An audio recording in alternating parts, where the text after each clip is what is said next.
Welcome to This Explainer. Today, we're diving into the absolutely astonishing true story of how a local educator became one of the most lethal guerrilla commanders of World War II.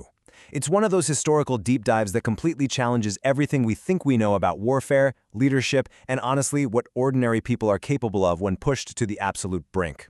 Right off the bat, picture this massive contrast. On one side, you have this sprawling, highly mechanized, heavily armed imperial war machine sweeping across the globe.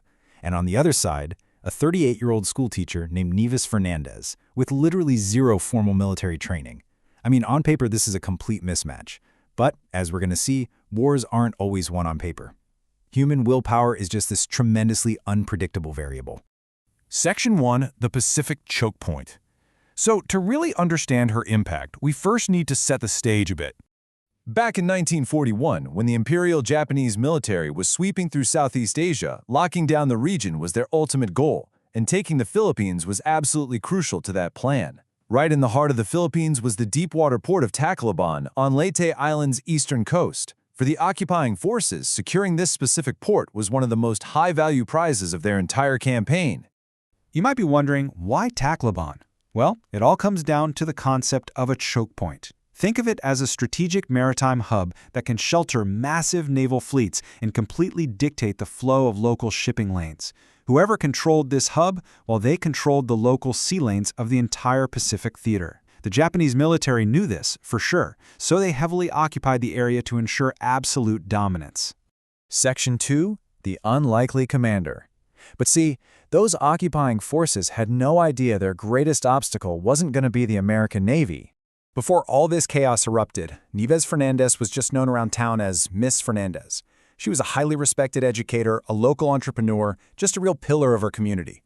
Which really begs the question, what pushes someone like her, a teacher, whose whole life is dedicated to nurturing kids, to leave her classroom and vanish into a dangerous jungle to fight a heavily armed military? It all boils down to a profound sense of duty. When the occupation forces rolled in, they didn't just take the port. They looted businesses, committed atrocities, and the absolute breaking point came when they directly threatened to take away her male students. For a teacher, those kids were her ultimate responsibility. Realizing no one else was coming to save them, she made the incredible decision to fight back herself. Section 3, the Gas Pipe Gang. Now let's look at how she actually built a resistance force. What's truly wild here is that this former teacher proved to be a total natural tactician. She didn't go it alone. She personally recruited, organized, and trained 110 local men from the coastal villages south of Tacloban. Just think about the sheer commanding presence required to convince 110 men to follow a school teacher into a deadly guerrilla war against a global superpower. But they had a massive problem. They had almost no weapons. I mean, imagine going from grading arithmetic to manufacturing scrappy jungle artillery practically overnight. Starting with just 3 captured American rifles for all 110 men, she oversaw this incredibly resourceful manufacturing operation. They literally packed empty shell casings with rusted nails to make homemade grenades and converted ordinary plumbing gas pipes into single-shot shotguns. They armed an entire unit out of pure scrap and sheer ingenuity. Section 4, the silent killer. Armed and ready, she took the fight straight to the enemy. Leading entirely from the front, she orchestrated these devastating run-and-gun ambushes deep in the coastal jungles. Picture this contrast for a second. A petite commander stepping into a brutal war zone completely barefoot, wearing a simple everyday dress, and wielding nothing but a bolo knife. That's a traditional farming blade used for cutting brush. She used the jungle completely to her advantage, moving silently and invisibly.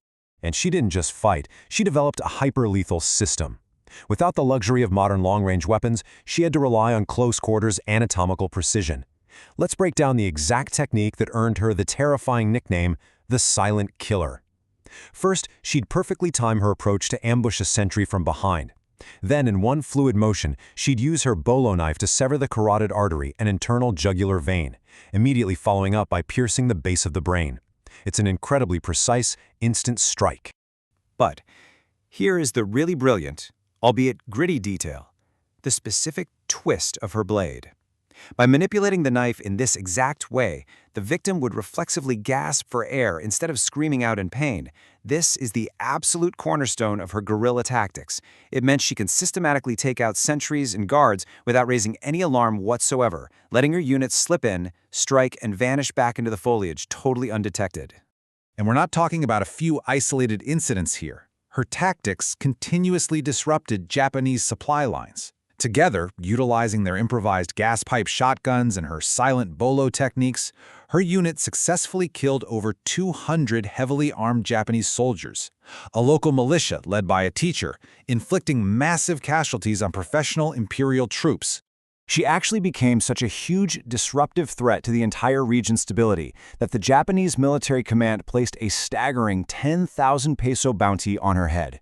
To put that into perspective, that was an absolute fortune back then. They desperately needed her stopped, and they were willing to pay practically any price to whoever could bring down the schoolteacher of Leyte. But, get this, they never caught her. Despite fighting relentlessly in the jungle, taking fire, and being wounded in combat 3 separate times, including taking a direct hit that left a prominent bullet scar on her right forearm, she completely evaded capture. She outmaneuvered a modern military force time and time again, using her deep local knowledge to stay one step ahead of the bounties and the patrols. Section 5. Paving the way. Let's zoom out now and look at the massive, macro-level impact of her campaign. From the very moment the occupation began in 1941, her unit spent 2.5 agonizing years just constantly bleeding the occupying forces dry. They drained resources, destroyed morale, and crucially, they gathered massive amounts of intelligence. All of this groundwork perfectly coincided with October 1944, when General Douglas MacArthur made his famous return to launch the Battle of Leyte Gulf, literally the largest naval battle in modern history. Because of the relentless pressure applied by Fernandez's fighters, the Japanese hold on Tacloban was incredibly weak by the time Allied forces arrived. It actually became one of the very first areas liberated. Her localized, scrappy war softened the target, allowing the Allies to instantly turn that deepwater port into a massive logistical base. She directly paved the way for the success of the entire Pacific campaign. When American troops finally landed on the beaches, they were absolutely stunned. They expected to find hardened, seasoned military operatives. Instead, they discover this highly lethal resistance force being run right under the Japanese Navy's nose by an unassuming petite schoolteacher. There's actually a famous 1944 photograph by Stanley Troutman that captures Captain Fernandez demonstrating her deadly bolo technique to this towering, completely mesmerized American soldier. It's just a brilliant image of 2 totally different worlds colliding. Her unparalleled legacy really comes down to this. She remains the only known Filipina guerrilla commander of the Second World War. She literally traded her chalk for a blade to defend her students, her home, and her country. And that transformation, that is exactly what you should take away from this explainer today. It's the ultimate lesson in asymmetric warfare. A massive technological disadvantage can absolutely be neutralized by extreme local knowledge and unbreakable human willpower. As we wrap up this explainer, I want to leave you with one final, lingering thought.